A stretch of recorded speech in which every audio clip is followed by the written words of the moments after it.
Welcome to Vaudzilla Vision Summer Break! We are getting wild today at the Lincoln Park Zoo, and we're gonna learn to hoop it up. Snow cone! Trixie, it's time to head into the lion's den. Ooh! Speaking of roar, the 3rd annual Windy City Burlesque Festival is coming at you live at the Stage 773, July 13th and 14th. For more information, check out windycityburlesquefest.com.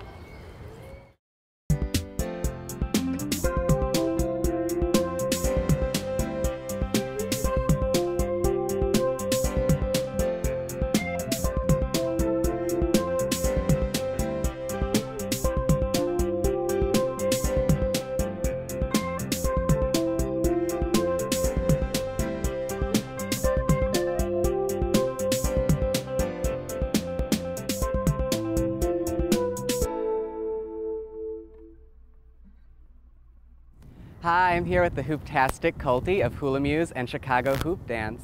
Hi there. Thanks for joining us. You know, I like my playthings, so I'm really excited that we're going to learn some hooping lessons today. But first, can you tell us a little bit about how you got started in the fantastic world of hooping? Absolutely. So I was out visiting some relatives in Colorado, and I was at a festival, and this woman was vending her homemade hoops. And my aunts were like, "You should go play with one, go play with one." I was like, "I can't do that, no. But I finally tried it, and I couldn't stop doing it at all. It was super addicting. So I got home and I learned how to make my own hoops, and the rest is history. That was about 3.5 years ago. Cool stuff. Right? Can you tell us a little bit about your life as a performer and teacher? Yeah, sure. Well, I started in the realm of acting. I didn't think I could dance up until I discovered hoop dance. And I found that it opened me up so much as a person and as a performer. Because it's very playful and very expressive.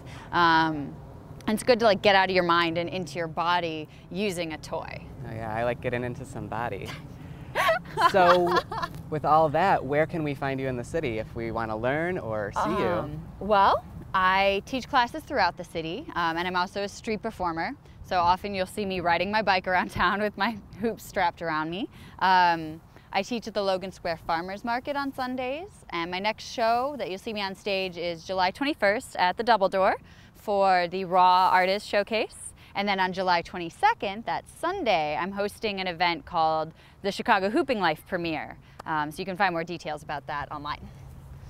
Great. Well, are you ready to show us some moves? Absolutely, absolutely. So the first thing I like to talk about with hoops is actually their size. You want to make sure that your hoop comes up to about 3 inches above your belly button. So that's a good beginner size that generally falls in the range for most people of 39 to 42 inches, which is a lot of inches. Yeah, just saying. So, but for our purposes today, these slightly smaller hoops will be just fine. So one of the basic building blocks of any hoop dance is going to be your grip. I like to start with something called outside grip, where your palm is touching the outside of the hoop. And similarly, inside grip is when you're touching the insides. I like touching the insides. Yeah, exactly. Get it nice and grippy. Yeah. So you want to play with both hands to make sure that you keep your muscles balanced. Okay? And once you're comfortable with just tosses, basic stuff like that, I like to teach inside hand to the bottom, outside grip on the top, and let go of the top one, let it roll through your hand. That roll is going to be a friend of yours in future tricks. And then you can do this obviously in different directions. You can steer it like a big steering wheel, all sorts of fun stuff. Oh. So from these basic building blocks, where do we go from here? Well, another basic building block is going to be basic waist hooping. Okay, so we're going to put the hoop around our body. And with waist hooping, there's a couple things you want to know. First of all, make sure you have room to do it. Make sure there's no other hoopers or small children or other various knickknacks. You're going to start your hoop parallel to the ground. Some people want to go up, some people want to go down. You want to make sure it's parallel to the ground every single time. And keep in mind that the action your body is taking is less of a circle and more of a line. The best way to help you figure this out is to put one foot in front of the other, doesn't matter which. Just kind of get used to that pumping and rocking motion. Ooh, I like this lady. Pumping and rocking. Now, spin whichever direction feels natural. Take your outside grip and use that to push the hoop as fast as possible. Just keep pumping.